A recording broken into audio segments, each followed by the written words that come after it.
ព័ត៌មានសិល្បៈកំសាន្ត Update Today សូមស្វាគមន៍ប្រតិភូសង់សាវលីងនិមន្តដល់ទឹកដីអង្គរដើម្បីត្រៀមសម្ដែងក្បាច់គុនរួមគ្នាជាមួយកម្ពុជា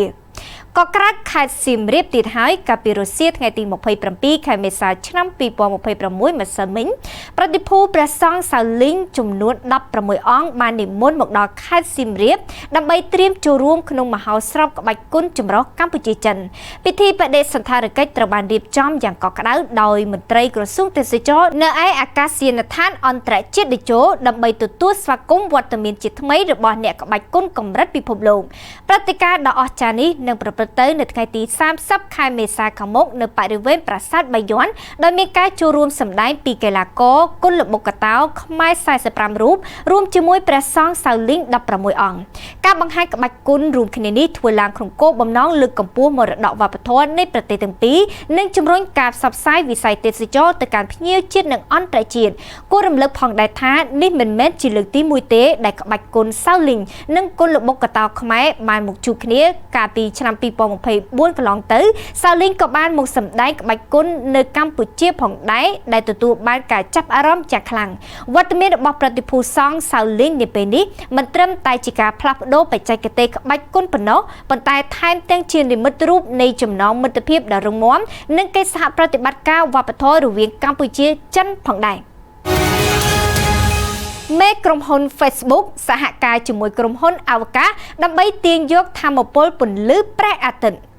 ក្រុមហ៊ុនជាមេតាដែលជាក្រុមហ៊ុនមេរបស់ Facebook បានចុះហត្ថលេខាលើកិច្ចព្រមព្រៀងជាមួយក្រុមហ៊ុនអវកាសថ្មីមួយឈ្មោះថា Overview Energy ដើម្បីទាញយកថាមពលពន្លឺព្រះអាទិត្យសម្រាប់មជ្ឈមណ្ឌលទិន្នន័យរបស់ខ្លួននៅចុងទសវត្សរ៍នេះកិច្ចព្រមព្រៀងនេះបានឲ្យមេតាទទួលបានសិទ្ធិប្រើប្រាស់អគ្គិសនីរហូតដល់1 GW ពីប្រព័ន្ធពន្លឺព្រះអាទិត្យដែលមានមូលដ្ឋានលើលំហអាកាសក្រោមគម្រោងរបស់ក្រុមហ៊ុន Overview ជាមួយគ្នានេះក្រុមហ៊ុន Overview Energy កំពុងអភិវឌ្ឍបច្ចេកវិទ្យាដែលទាញយកថាមពលពន្លឺព្រះអាទិត្យនៅក្នុងលំហអវកាសហើយបញ្ជូនត្រឡប់ទៅកាន់ផែនដីវិញដើម្បីផ្ដល់ជាថាមពលអគ្គិសនី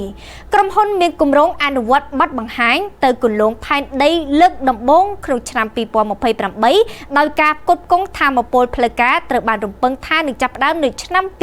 2030ក្រុមហ៊ុនមេតាបាននិយាយថាបច្ចេកវិទ្យានេះអាចផ្ដល់នូវប្រភពថាមពលថ្មីដែលអាចទុកចិត្តបានដោយប្រើប្រាស់ហេដ្ឋារចនាសម្ព័ន្ធដែលមានស្រាប់នៅលើផែនដី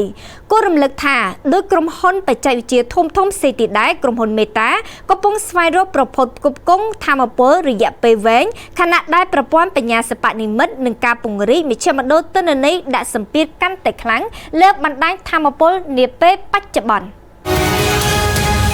ស្បែកជើងដ៏ស្រាលមួយគូជួយបុរសម្នាក់បំបែកកំណត់ត្រាពិភពលោកបុរសជនជាតិហ្គេនយ៉ាម្នាក់បានក្លាយជាបុរសអ្នករត់ម៉ារ៉ាតុងដែលប្រើពេលវេលាតិចបំផុតនៅក្នុងពិភពលោក Sebastian Savi ជនជាតិហ្គេនយ៉ាអាយុ31ឆ្នាំជាកីឡាកររត់ប្រណាំងចម្ងាយឆ្ងាយមួយរូបពេលនេះបានបំបែកកំណត់ត្រាថ្មីក្លាយជាបុរសអ្នករត់ម៉ារ៉ាតុងដែលប្រើពេលវេលាតិចបំផុតនៅក្នុងពិភពលោកនៅថ្ងៃទី27ខែមេសាឆ្នាំ2026លោក Sebastian Savi ប្រើពេលត្រឹមតែ1ម៉ោង59នាទីនិង30វិនាទីប៉ុណ្ណោះនៅក្នុងការប្រកួតរត់ម៉ារ៉ាតុងរំដាប់ពិភពលោកដែលបានរៀបចំឡើងនៅក្នុងទីក្រុងឡុងចក្រភពអង់គ្លេសសមត្ថភាពដ៏អស្ចារ្យរបស់លោកបាននាំឲ្យលោកឈានទៅបំបែកកំណត់ត្រាថ្មីលើកំណត់ត្រាចាស់របស់លោក Elite ដែលបានក្លាយជាបុរសដំបូងគេដែលរត់ម៉ារ៉ាតុងក្នុងរយៈពេលតិចជាង2ម៉ោងក្នុងឆ្នាំ2019ជោគជ័យរបស់លោក Sebastian បាននាំឲ្យមនុស្សគ្រប់គ្នាសម្លឹងមើលទៅស្បែកជើងរបស់លោកក្រោយមកលោកបាននិយាយថាស្បែកជើងដែលលោកពាក់មានទម្ងន់ស្រាលជាងសាប៊ូមួយដុំទៅទៀតសូមអរគុណចំពោះការតាមដានព័ត៌មានសិល្បៈកំសាន្ត Update Today